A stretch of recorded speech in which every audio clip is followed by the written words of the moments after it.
గర్భధారణ, ప్రసూతి చికిత్స, పిల్లలకు చికిత్స వంటి అన్ని సౌకర్యాలు కలిగిన ఒక పరిపూర్ణమైన ఆసుపత్రి మన సుధా ఫర్టిలిటీ సెంటర్. కలకత్తాలో జూనియర్ డాక్టర్ మీద జరిగినటువంటి అత్యాచారం, హత్య, దీనికి సంబంధించి దేశం మొత్తం కూడా నిరసనలు వెల్లువెత్తుతున్నటువంటి పరిస్థితి. ప్రజల ప్రాణాలు కాపాడేటువంటి డాక్టర్ల ప్రాణాలకే రక్షణ లేకుండా పోతుంది. అలాగే ఈ అత్యాచార, హత్య ఘటనలనే కాదు, సాధారణంగా డాక్టర్ల మీద రోగులు అనుచితంగా ప్రవర్తించటం, తిట్టటం, అబ్యూజింగ్ వర్డ్స్ యూజ్ చేయటం, అలాగే రోగుల బంధువులు కూడా లెక్క లేకుండా మాట్లాడటం, వారిని దుర్భాషలాడటం, ఇలాంటివన్నీ కూడా చాలా చోట్ల జరుగుతున్నటువంటి సంఘటనలు. సో వీటిని అదుపు చేయాలి అనేది డాక్టర్లు కోరుతున్నటువంటి అంశం. దీనికి సంబంధించి నిరసనలు తెలియజేస్తున్నారు.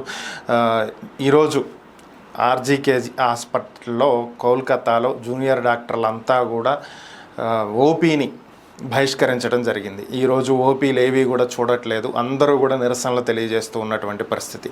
సో ప్రస్తుతం దేశంలో ఉన్నటువంటి ఈ పరిస్థితిని గమనించినటువంటి కేంద్ర ప్రభుత్వం దీనికి సంబంధించి కీలకమైనటువంటి ఆదేశాలు ఇవ్వటం జరిగింది. డాక్టర్ల మీద జరిగేటువంటి దాడులకు సంబంధించి హెచ్ఓడినే ఎఫ్ఐఆర్ ప్రిపేర్ చేసే విధంగా ఆదేశాలు ఇస్తూ కేంద్ర ప్రభుత్వం ఒక నిర్ణయం తీసుకోవడం జరిగింది. సాధారణంగా ఏదైనా ఒక ఘటన జరిగితే దానికి సంబంధించి పోలీస్ స్టేషన్లో కంప్లైంట్ ఇవ్వాలి. కంప్లైంట్ ఇచ్చిన తర్వాత పోలీసులు దాని మీద ప్రాథమిక విచారణ జరిపిన తర్వాత ఎఫ్ఐఆర్ నమోదు చేస్తారు.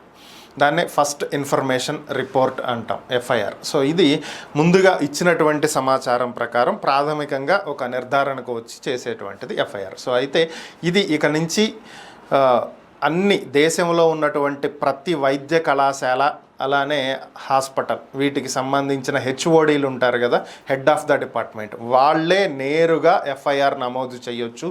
ఇక నుంచి హాస్పిటల్స్లో కానీ, అలానే మెడికల్ కాలేజెస్లో కానీ జూనియర్ డాక్టర్ల మీద కావచ్చు, డాక్టర్ల మీద కావచ్చు, ఎవరైనా సరే అనుచితంగా ప్రవర్తించిన, నోటికొచ్చినట్టు మాట్లాడినా వాళ్ళ మీద స్పాట్లో ఎఫ్ఐఆర్ నమోదు చేయబడుతుంది, కేసు నమోదు చేయబడుతుంది. శిక్షలు ఏ విధంగా ఉంటాయి అనేది ఇక అది చట్ట ప్రకారం అయితే నడుస్తుంది. అది ప్రస్తుతం ఉన్నటువంటి పరిస్థితి. ఏపీ ముఖ్యమంత్రి చంద్రబాబు నాయుడు నిన్న సాయంత్రం ఆయన ఢిల్లీ వెళ్ళటం జరిగింది. మరొకసారి ఢిల్లీ టూర్ అని అయితే అనుకోవచ్చు. ముఖ్యంగా నిన్న సాయంత్రం ఆయన కేంద్ర జలశక్తి శాఖ మంత్రి సిఆర్ పాటిల్ని కలవటం జరిగింది. పోలవరం ప్రాజెక్టుకి సంబంధించినటువంటి నిధులు, ప్రాజెక్టులో ముందుకు వెళ్లాల్సినటువంటి పరిస్థితి, వీటి గురించి ఆయనతో చర్చించినట్లుగా సమాచారం. అయితే ఈరోజు కూడా చంద్రబాబు నాయుడు పర్యటన కొనసాగనుంది. ఈరోజు కేంద్ర మంత్రులు నిర్మలా సీతారామన్, అలాగే హోంమంత్రి అమిత్ షా, అలాగే ప్రధాని నరేంద్ర మోదీని కలవనున్నట్లుగా సమాచారం. ఏపీకి రావాల్సినటువంటి నిధులు, విభజన హామీలలో ఇవ్వాల్సినటువంటి అంశాలు, నిధులు, వాటికి సంబంధించినవి, అలాగే అమరావతి నిర్మాణం, పోలవరం నిర్మాణం, అలాగే రాష్ట్రానికి వివిధ పథకాల ద్వారా అందాల్సినటువంటి నిధులు, వీటన్నింటి గురించి చర్చించనున్నట్లుగా తెలుస్తుంది. అయితే ముఖ్యంగా ఇక్కడ చంద్రబాబుకు ఉన్నటువంటి పరిస్థితి ఏంటంటే ఇది ఒక కత్తి మీద సాము లాంటిది. ఎందుకంటే ఆల్రెడీ 15,000 కోట్ల రూపాయలు కేంద్రం ప్రకటించింది బడ్జెట్లో. కాకపోతే ఇది అప్పుగా ఇస్తుంది. సో ఈ అప్పు తీర్చాలి. ప్రస్తుతానికి చంద్రబాబు ఏపీ ప్రజలకు ఇది కేంద్రం చూసుకుంటుంది, 30 ఏళ్ళకి కదా కట్టాల్సిందే సర్ది చెప్పినా కూడా ఆయన మనసులో ఒక భయం అనేది ఉంటుంది. ఎందుకంటే 15,000 కోట్ల రూపాయల అప్పు అనేది చిన్న విషయం అయితే కాదు. సో భవిష్యత్తులో ఈ 5 ఏళ్లలో ఇంకెన్ని అప్పులు చేయాల్సి వస్తుంది అనేది కూడా ఆలోచించాలి. ఎందుకంటే భారీగా పథకాల గురించి చెప్పారు. సో ఈ పథకాలు అమలు చేయాలి. అమలు చేయకపోతే ప్రజల్లో వ్యతిరేకత వస్తుంది. దీంతో పాటుగా అడ్మినిస్ట్రేషన్కి కావాల్సినటువంటి నిధులు, అంటే జీతాలు ఇచ్చేవి కావచ్చు, స్టేషనరీస్, గవర్నమెంట్కి సంబంధించి పర్చేస్ చేయాల్సినటువంటివి కావచ్చు, అలానే డెవలప్మెంట్ యాక్టివిటీస్, రోడ్లు, భవనాలు, డ్రైనేజ్లు, water supply, drinking water, so ఇలా అనేక రకాలైనటువంటి అంశాలకు వీటికి సంబంధించి కూడా నిధులు కావాలి. సో ఒక పక్కన సంక్షేమాన్ని అందిస్తూనే మరొక పక్క అభివృద్ధిని చూపిస్తూ మరో పక్క అడ్మినిస్ట్రేషన్ని సక్రమంగా నిర్వహించాలి. అంటే టైంకి జీతాలు వేసుకుంటూ అన్ని సక్రమంగా అన్ని అంశాలని చూసుకుంటూ పోవాల్సినటువంటి పరిస్థితుల్లో చంద్రబాబు ఉన్నారు. ఇవన్నీ సక్రమంగా జరగాలి అంటే డబ్బు కావాలి. ఆ డబ్బు కావాలంటే అప్పులు తేవాలి. ఎందుకంటే ప్రస్తుతానికి రాష్ట్రం ఆదాయాన్ని జనరేట్ చేసే పరిస్థితుల్లో లేదు. ఒక పక్క ఆదాయం జనరేట్ చేయడానికి పరిశ్రమలను ఆహ్వానిస్తూనే మరొక పక్క యథావిధిగా గవర్నమెంట్ని నడపాలి. పరిశ్రమలు ఆహ్వానించినంత మాత్రాన సంపదలు వచ్చేస్తాయా అంటే ఈ రోజు అయితే ఏది జరగదు. ఎందుకంటే ఒక పరిశ్రమ ఏపీకి రావటానికి సిద్ధపడిన తర్వాత ఆ పరిశ్రమ ఇక్కడికి వచ్చి తమకు కావాల్సినటువంటి భూమిని సేకరించి దాంట్లో ఎస్టాబ్లిష్మెంట్ స్టార్ట్ చేసి పూర్తిగా నెలకొల్పటానికి 1 సంవత్సరం నుంచి 2 సంవత్సరాలు మినిమం టైం పట్టిద్ది. ఎందుకని అంటే కావాల్సిన ఇన్ఫ్రాస్ట్రక్చరు, మిషనరీ అన్నిటినీ కూడా పెట్టుకోవాలి కదా. ఈవెన్ ఒక సాఫ్ట్వేర్ కంపెనీ అయినా సరే వాళ్ళకి కావాల్సిన విధంగా ఇంటీరియర్ కావచ్చు, కావాల్సిన ఫెసిలిటీస్ కావచ్చు, అన్నీ అరేంజ్ చేసుకుంటానికి net facilities, data centres, servers, systems ఇలా ఎన్నో ఉంటాయి దానికి కూడా. సో ఓవరాల్గా దేనికైనా సరే మినిమం 1 ఇయర్ అనేది టైం పడుతుంది. ఈ 1 ఇయర్ తర్వాత వాళ్ళ కార్యకలాపాలు, వాళ్ళ బిజినెస్ ఎంత గ్రో అవుతుంది, ఎంత డెవలప్ చేస్తున్నారు, దాన్ని బట్టే గవర్నమెంట్కి వచ్చే ట్యాక్స్ ఆదాయం పెరుగుతుంది. అప్పటి వరకు కూడా గవర్నమెంట్కి ఆదాయం రాదు. సో కాబట్టి దీని అంతటికి అన్నీ కూడా it's related to the money. So ఇప్పుడు ఆ మనీ కోసమే చంద్రబాబు 1కి 2 సార్లు ఢిల్లీ చుట్టూ చక్కర్లు కొట్టాల్సినటువంటి పరిస్థితి. వివిధ పథకాల ద్వారా కేంద్రం నుంచి రాష్ట్రాలకు రావాల్సినటువంటి నిధుల్లో ఏపీకి కాస్త ఎక్కువ తెచ్చుకోగలిగితే ప్రస్తుతం యథావిధిగా ప్రభుత్వాన్ని నడుపుకోవచ్చు ఇబ్బందులు లేకుండా. తర్వాత సంపద సృష్టి అనే దాని మీద దృష్టి పెడితే భవిష్యత్తులో ఇబ్బందులు లేకుండా ఉంటాయి అనేది ఆయన థాట్. సో అందుకే 1కి 2 సార్లు వెళ్తున్నారు. ప్రజలకు ఇక్కడ ధైర్యం చెప్తున్నా ఆయన మనసులో మాత్రం ఒక భయం అలాగే ఉంది అనేది చాలా స్పష్టంగా కనిపిస్తున్నటువంటి పరిస్థితి. మచిలీపట్నం ఎమ్మెల్యే కొల్లు రవీంద్ర నిన్న ప్రెస్ మీట్ పెట్టడం జరిగింది. ఆయన నిన్న టీడీపీ కేంద్ర కార్యాలయం మంగళగిరిలో ప్రజల నుంచి ప్రజా దర్బార్ కార్యక్రమంలో వినతులు స్వీకరించడం జరిగింది. ఈ సందర్భంగా ఆయన మాట్లాడుతూ గత ప్రభుత్వం అయినటువంటి వైఎస్ఆర్ కాంగ్రెస్ పార్టీ మీద భారీ సంఖ్యలో ఫిర్యాదులు వస్తున్నాయని, ప్రజా దర్బార్లో ఎక్కువగా వస్తున్నటువంటి ఫిర్యాదులు గత ప్రభుత్వం మీదే ఉన్నాయని, ప్రభుత్వం చేసినటువంటి భూదందాల గురించో లేదంటే మరొక దాని గురించో ఇట్లా అన్నీ కూడా వాళ్ళకి సంబంధించినటువంటి బెదిరించారనో, భయపెట్టారనో, భూములు లాక్కున్నారనో, కబ్జా చేశారనో, వాళ్ళకే తెలియకుండా వాళ్ళ భూములు అమ్మేశారనో ఇలా ఎన్నో రకాలైనటువంటి కంప్లైంట్లు వస్తున్నాయని, అధికారంలో ఉన్నాము అని చెప్పి ఎగిరెగిరి పడినటువంటి అప్పటి మంత్రులు రోజా, కొడాలి నాని, అలాగే టీడీపీ నుంచి వెళ్ళినటువంటి వంశీ ఈరోజు అసలు ఏమైపోయారో కూడా కనిపించకుండా పోయారని, గత ప్రభుత్వం ఇసుక, లిక్కర్లో భారీ స్థాయిలో దోచేసిందని, ముఖ్యంగా లిక్కర్లో 1.24 లక్షల కోట్ల రూపాయల సేల్స్ అనేవి కేవలం ఆఫ్లైన్ పేమెంట్స్, నగదు ద్వారా చేసినటువంటి చెల్లింపులేనని, ఈ డబ్బంతా ఎటుపోయిందో తెలియదని డిస్టిలరీలను అడ్డం పెట్టుకుని భారీ స్థాయిలో దోచేయటం జరిగింది. వీటన్నింటినీ లెక్కలు బయటికి తేల్చి శిక్షలు వేస్తాము అని చెప్పి ఆయన మరొకసారి చెప్పడం జరిగింది. వైఎస్ఆర్ కాంగ్రెస్ పార్టీ అధినేత జగన్మోహన్ రెడ్డి, అలాగే ఆ పార్టీ రాజ్యసభ సభ్యుడు విజయసాయి రెడ్డి, అలానే ఎంపీ మిథున్ రెడ్డి వీళ్ళ ముగ్గురికి సంబంధించి భారీ స్థాయిలో కేసులు నమోదవుతున్నట్లుగా తెలుస్తుంది. ముఖ్యంగా లిక్కర్కు సంబంధించి లిక్కర్ స్కామ్లో భారీ దోచేశారని, 1.5 లక్షల కోట్ల రూపాయలు నగదు చెల్లింపులే జరిగాయని, డిస్టిలరీలను వీళ్ళ చేతుల్లో పెట్టుకుని ఇష్టం వచ్చినట్లుగా ఆడించడం జరిగిందని, కల్తీ నాసి రకమైనటువంటి మద్యాన్ని ప్రజల్లోకి తీసుకువచ్చి వారి ప్రాణాలు పోవటానికి కారణం ఈ ముగ్గురు వ్యక్తులేనని, భారీ స్థాయిలో లిక్కర్లో అవకతవకలకు పాల్పడ్డారని, వేల కోట్ల రూపాయలను దోచేయటం జరిగిందని చెప్పి వినుకొండ చెందినటువంటి టీడీపీ ఎమ్మెల్యే జీవి ఆంజనేయులు ఆరోపించడం జరిగింది. దీని మీద చర్యలు తీసుకుంటామని, వీరి మీద విచారణ జరిపించి అవసరమైతే ఆధారాలు ఉంటే వీళ్ళ ముగ్గురి మీద కంప్లైంట్లు నమోదు చేయటం, అలాగే కేసులు నమోదు చేయటం కూడా జరుగుతుంది, చట్టం ముందు నిలబెట్టడం జరుగుతుంది అనేది ఆయన చెప్తున్నటువంటి అంశం. కలకత్తాలో జూనియర్ డాక్టర్ మీద జరిగినటువంటి అత్యాచారం, హత్య ఘటనకు సంబంధించి కొన్ని కొత్త విషయాలు తెర మీదకు రావడం జరిగింది. ముందుగా ఫోరెన్సిక్ రిపోర్ట్ వచ్చినటువంటి పరిస్థితుల్లో ఆమె శరీరంలో 150 గ్రాముల స్పర్మ్ ఉంది అని చెప్పి ముందుగా భావించడం జరిగింది. అయితే ఈ 150 గ్రాముల స్పర్మ్ ఉన్నటువంటి డీటెయిల్స్ రావడంతో ఒకరు కాదు అత్యాచారానికి పలువురు వ్యక్తులు పాల్పడి ఉంటారు, అంటే ఇది సామూహిక అత్యాచారం అని చెప్పి అందరూ భావించారు.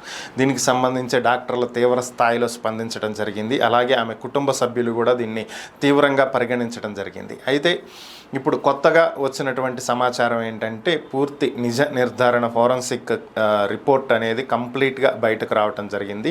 దీనికి సంబంధించినటువంటి రిపోర్ట్లు ఒకసారి పరిశీలించినట్లయితే ఏదైతే 150 గ్రాముల వీర్యం స్పర్మ్ దొరికిందని చెప్పి అనుకుంటున్నారో అది కాదు, అది పూర్తిగా అబద్ధం అనేది వంటిది ఈ రిపోర్ట్ల ద్వారా వెల్లడవుతున్నటువంటి అంశం. డాక్టర్లు పొందుపరిచింది 150 గ్రాముల యూట్రస్ అని చెప్పి పొందుపరిచారు. అంటే సాధారణంగా పోస్ట్ మార్టం నిర్వహించేటప్పుడు శరీరంలో ఉన్నటువంటి అవయవ భాగాలు ఏంటి, ఎంత వెయిట్ ఉన్నాయి ఏంటి, అసలు అన్ని క్లియర్గా ఇన్డెప్త్గా రిపోర్ట్లో రాస్తారు.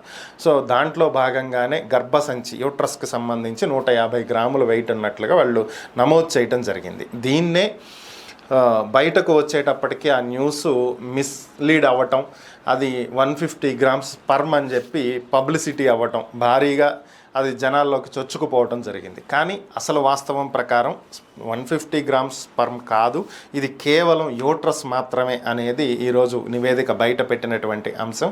సో దీంతో సామూహిక అత్యాచారం అయితే జరగలేదని, కేవలం ఒక వ్యక్తి అత్యాచారానికి హత్యకు పాల్పడి ఉండవచ్చు అని చెప్పి వైద్యులు అలానే ఇన్వెస్టిగేట్ చేస్తున్నటువంటి అధికారులు భావిస్తున్నటువంటి పరిస్థితి. ఫోరెన్సిక్ వాళ్ళు వచ్చేప్పటికే 5 గంటల ఆలస్యమైనటువంటి నేపథ్యంలో ఆమె మీద జరిగినటువంటి రక్త నమూనాలు కావచ్చు, స్పెర్మ్ కావచ్చు, ఇవన్నీ ఘనీభవించినటువంటి నేపథ్యంలో ఉన్నటువంటి శాంపిల్స్నే వాళ్ళు సేకరించడం జరిగింది. దాని ప్రకారమే రిపోర్ట్లు రూపొందిస్తున్నారు అనేది ప్రస్తుతం మనకున్నటువంటి సమాచారం. ప్రస్తుతం ఇంకొక కొత్త శత్రువు మనకి తయారైనట్లుగా కనిపిస్తుంది. ఎందుకని అంటున్నాను అంటే, భారతదేశం ఎదగటం ప్రపంచంలో ఉన్నటువంటి చాలా దేశాలకు ఇష్టం ఉండదు. అందులో ముఖ్యమైనటువంటి దేశాలను కనుక లెక్కేస్తే ఫస్ట్ ప్లేస్లో పాకిస్తాను, చైనా ఉంటాయి, తర్వాత అమెరికా ఉంటుంది. సో అలాగే ఇతర పాశ్చాత్య దేశాలు. మనం ఎదుగుదలను కోరుకునేటువంటి దేశాలను లెక్క పెడితే మన ఎదుగుదలను కోరుకునేటువంటి దేశాల్లో మొదటి స్థానంలో రష్యా ఉంటుంది, తర్వాత ఇజ్రాయెల్ ఉంటుంది, తర్వాత సౌదీ అరేబియా, ఇరాన్. సో ఇవి మన మిత్ర దేశాలు అనుకోవచ్చు. అయితే సింపుల్గా అర్థమయ్యేలా చెప్పాలి అంటే, ఒకప్పటి తూర్పు పాకిస్తాన్గా ఉన్నటువంటి ప్రస్తుత బంగ్లాదేశ్ని పాకిస్తాన్ చెర నుంచి విడిపించి దానికి కావలసినటువంటి సాయుధ సపోర్ట్ కూడా ఇచ్చి 1971లో పాకిస్తాన్తో యుద్ధం చేసి మరీ బంగ్లాదేశ్కి స్వాతంత్రం ఇప్పించినటువంటి దేశం భారతదేశం. ప్రపంచ దేశాల ఐక్యరాజ్య సమితి వేదిక మీద దీని గురించి ప్రస్తావించినప్పటికీ కూడా ప్రపంచ దేశాలు ఆ రోజు భారత్కి సపోర్ట్ చేయలే. అప్పటి ప్రధాని ఇందిరాగాంధీ డైనమిక్ డెసిషన్ కారణంగానే ఈరోజు బంగ్లాదేశ్ అనేటువంటి ఒక కొత్త దేశం 71లో రూపుదాల్చడం జరిగింది. అయితే అప్పటి నుంచి కూడా బంగ్లాదేశ్ ఎదుగుదల కోసం భారత్ కృషి చేస్తూనే ఉంది. సింపుల్గా చెప్పాలి అంటే, భారత్ చుట్టుపక్కల ఉన్నటువంటి అనేక దేశాలకు భారతే సహాయం చేసేది. నేపాల్ కావచ్చు, భూటాన్ కావచ్చు, బంగ్లాదేశ్ కావచ్చు, శ్రీలంక కావచ్చు, మయన్మార్ కావచ్చు, బర్మా, తైవాన్, మాల్దీవ్స్, ఇలా చుట్టుపక్కల ఉన్నటువంటి అనేక దేశాలు, ఆఫ్ఘనిస్తాన్తో కలిపి, ఆఫ్ఘనిస్తాన్లో కూడా భారత్ ఎన్నో డ్యాములు నిర్మించింది. ఆ దేశ అభివృద్ధి కోసం బ్రిడ్జిలు, డ్యాములు ఎన్నో నిర్మించడం జరిగింది. సో ఇలా చుట్టుపక్కల ఉన్నటువంటి ప్రతి చిన్న చిన్న దేశాలను కాపాడుకుంటూ వస్తుంది భారత్. అలాంటిది చుట్టూ ఉన్నటువంటి దేశాలన్నింటినీ శత్రువులుగా మారిస్తే భారత్ని ఆక్రమించటం కావచ్చు, ఎదగనివ్వకుండా చేయటం కావచ్చు ఈజీ అవుతుంది అనేది శత్రు దేశాల యొక్క లక్ష్యం. సో దాంట్లో భాగంగానే ఒకవైపు పాకిస్తాన్, మరొక వైపు చైనా శ్రీలంకకు అప్పులు ఇచ్చి దానికి కావలసిన విధంగా చేసి చివరికి శ్రీలంక నెగిటివ్ చేయాలని చూశారు. అక్కడ ఏర్పడినటువంటి పరిస్థితులు, సివిల్ వార్ కారణంగా శ్రీలంకను మరలా భారతే ఆదుకోవాల్సి రావటం, శ్రీలంక ప్రస్తుతం తటస్థంగా ఉన్నటువంటి పరిస్థితి. నేపాల్లో అదే పరిస్థితి చైనా క్రియేట్ చేసింది. ఇప్పుడు బంగ్లాదేశ్లో ప్రస్తుతం ఉన్నటువంటి పరిస్థితులు కనుక గమనించినట్లయితే, ప్రభుత్వం బంగ్లాదేశ్ కొత్తగా ఏర్పడిన తర్వాత ఎప్పుడూ కూడా బంగ్లాదేశ్ అనేది భారత్కు వ్యతిరేకంగా వ్యవహరించినటువంటి సందర్భాలు చాలా చాలా తక్కువ.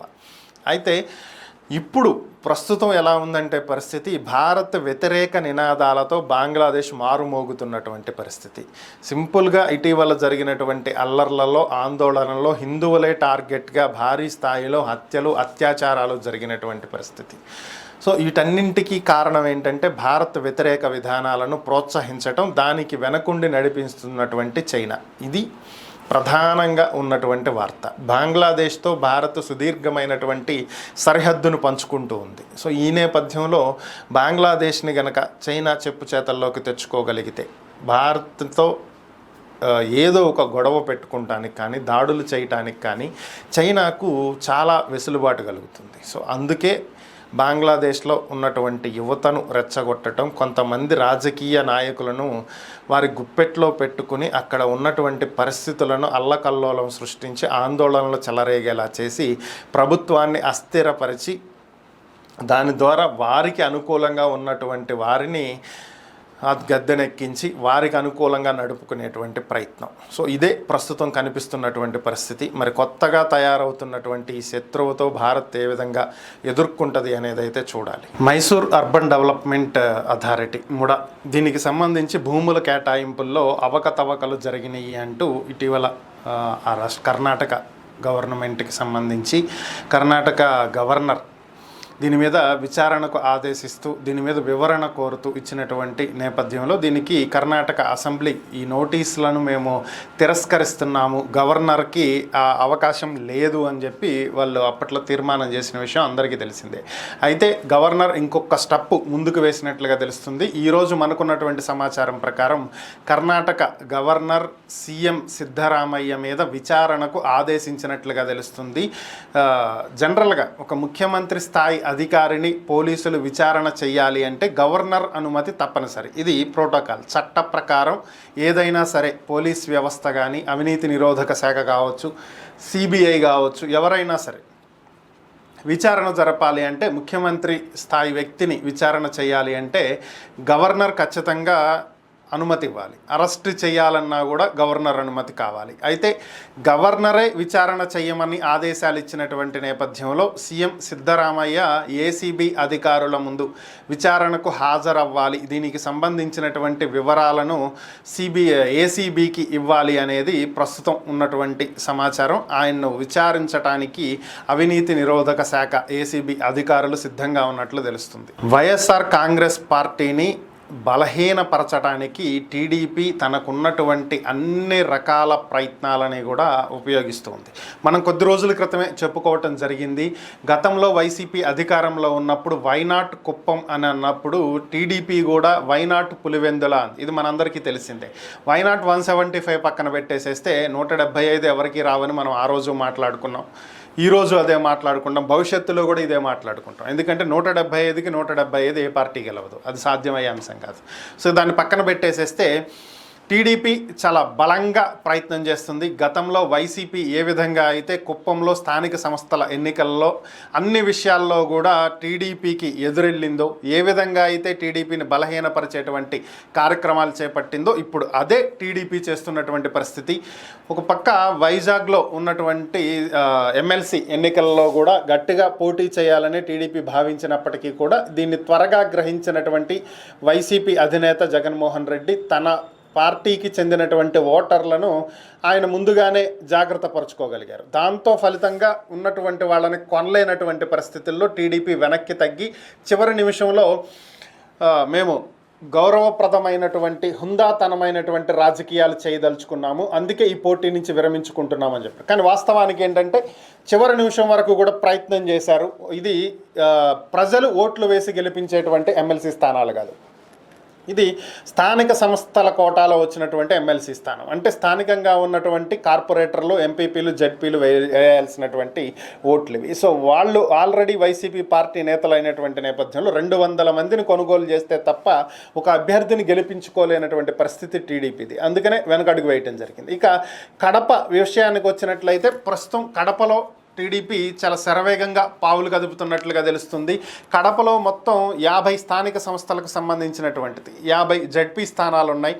ఇందులో జడ్పీ చైర్మన్ అమర్నాథ్ రెడ్డి గత ఎన్నికల్లో పోటీ చేయడం జరిగింది ఎమ్మెల్యేగా. సో అందుకే ఆయన తన పదవికి రాజీనామా చేశారు. సో ఈ పదవి ఖాళీగా ఉంది. దీంతో పాటుగా మొత్తం 50 జడ్పీలను కూడా టీడీపీ తమ అనుకూల వర్గీయులు, అక్కడ స్థానికంగా ఉన్నటువంటి టీడీపీ నేతలు టీడీపీలోకి లాగటానికి శాయశక్తులా ప్రయత్నిస్తున్నారనేది ప్రస్తుతం మనకున్నటువంటి సమాచారం. ఇప్పటికే 5 జడ్పీటీసీలు టీడీపీలో చేరినట్లుగా తెలుస్తుంది, మరొక జడ్పీటీసీ బీజేపీలో చేరినట్లుగా తెలుస్తుంది, మరికొంతమంది చేరటానికి సిద్ధంగా ఉన్నట్లుగా తెలుస్తుంది. సో దీంతో మేల్కొన్నటువంటి జగన్మోహన్ రెడ్డి బెంగళూరులో ఉన్నారు ప్రస్తుతం. ఆయన అక్కడి నుంచే ఆదేశాలు ఇచ్చినట్లుగా తెలుస్తుంది. ఈ నెల 21వ తేదీన అందరూ కూడా తాడేపల్లి రావాలని, తాడేపల్లిలో ఆయన ప్రతి ఒక్కరితో నేరుగా మాట్లాడతారని చెప్పి ప్రస్తుతం మనకున్నటువంటి సమాచారం. అంటే ఏ విధంగా అయితే స్థానిక సంస్థల కోట ఎమ్మెల్సీ ఎన్నికలలో విశాఖ నేతలతో, స్థానిక సంస్థల నేతలతో నేరుగా ఆయనే మాట్లాడి భవిష్యత్తు మీద భరోసా ఇస్తూ తానుండి అన్నీ చూసుకుంటానని చెప్పి తెలియజేసి ఏ విధంగా పార్టీ నుంచి వెళ్ళిపోకుండా ఆపుకోగలిగారు. ఇప్పుడు అదే వ్యూహాన్ని మరలా అమలు చేయాలనేది జగన్ ఉద్దేశంగా కనిపిస్తుంది. మరి ఇది ఎంతవరకు వర్కౌట్ అవుతుంది అనేది చూడాలి. ఈ నెల 1వ తేదీన జరిగినటువంటి పెన్షన్ల పంపిణీ కార్యక్రమం, సో ఇది అందరికీ తెలిసిందే. దీంట్లో కొత్తగా విషయం ఏముంది, ఆల్రెడీ అయిపోయి 15 రోజులు దాటిపోయింది, 17వ రోజు ఇది. సో ఇప్పుడు కొత్తగా దీని గురించి చెప్పేదే ఉంది అనుకోవచ్చు. కాకపోతే ఇక్కడ నేను చెప్పదలుచుకున్నటువంటి విషయం ఏంటంటే 1వ తేదీన జరిగినటువంటి ఒక సంఘటన, పెన్షన్ల పంపిణీ కార్యక్రమానికి సంబంధించి ముఖ్యమంత్రి చంద్రబాబు నాయుడు మడకశిర పర్యటనలో ఉన్నప్పుడు అక్కడ స్థానికంగా ఉన్నటువంటి సిపిఐ సిపిఎం కార్యకర్తలని, నాయకులని ముందస్తు చర్యలుగా కొంతమందిని హౌస్ అరెస్టు, కొంతమందిని అరెస్ట్ చేయడం జరిగింది. ఇది అందరికీ తెలిసిందే. దీనికి సంబంధించే సిపిఐ తీవ్రంగా స్పందించినటువంటి నేపథ్యంలో మంత్రి నారా లోకేష్ ట్విట్టర్ ద్వారా ఒక ట్వీట్ చేయటం కూడా జరిగింది. ఇది అప్పుడు కూడా మనం మాట్లాడుకోవటం జరిగింది. మాది గత ప్రభుత్వం లాంటి పరదాల ప్రభుత్వం కాదు మాది. సో దానికి అలవాటు పడినటువంటి కొంతమంది పోలీస్ అధికారులు ఇంకా అలాంటి చర్యలకే పాల్పడుతున్నారు. ప్రజా గొంతుకలను మూయించేటువంటి ప్రభుత్వం మాది కాదు. ప్రజా సంఘాలు, ప్రజా ప్రతినిధులు, అలాగే ప్రతిపక్ష నేతలు, వీళ్ళందరికీ స్వేచ్ఛా వాయువులు మా ప్రభుత్వంలో ఉంటాయి. వీళ్ళంతా వాక్ స్వేచ్ఛ ఉపయోగించుకోవచ్చు. నిరసనలను తెలియజేయటం వాళ్ళ ప్రాథమిక హక్కు, దాన్ని మేము హరించం.